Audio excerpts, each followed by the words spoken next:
Hey, great day to you. Many of you know that one of the places that I come to be inspired is the beach.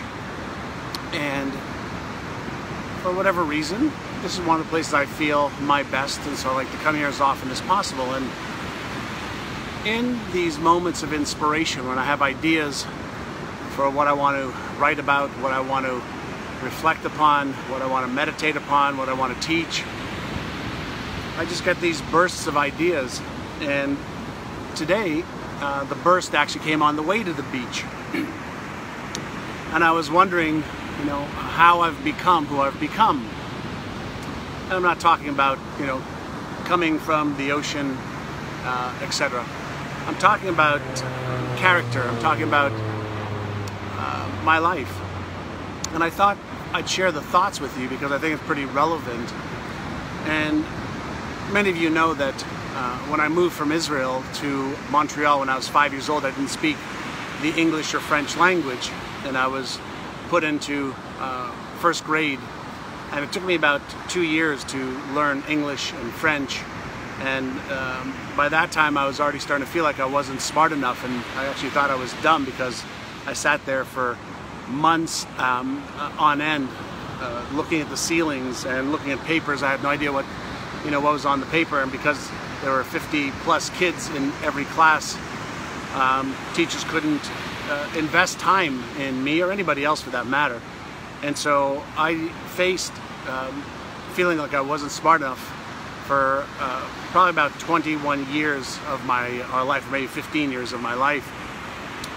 But that's not the point that I want to make today. The point is this: because I felt dumb, I read thousands of books and did hundreds of courses.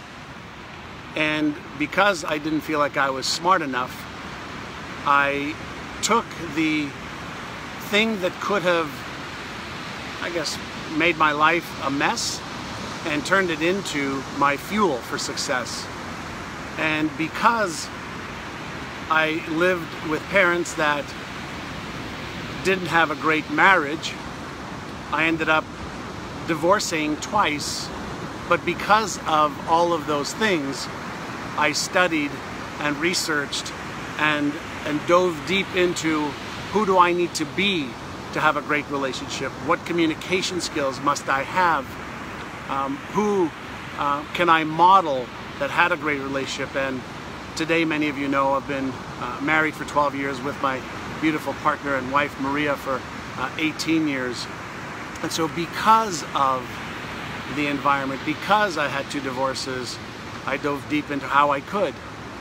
And many of you know that we didn't have money as a kid, above and beyond the need for, or the ability to pay for food.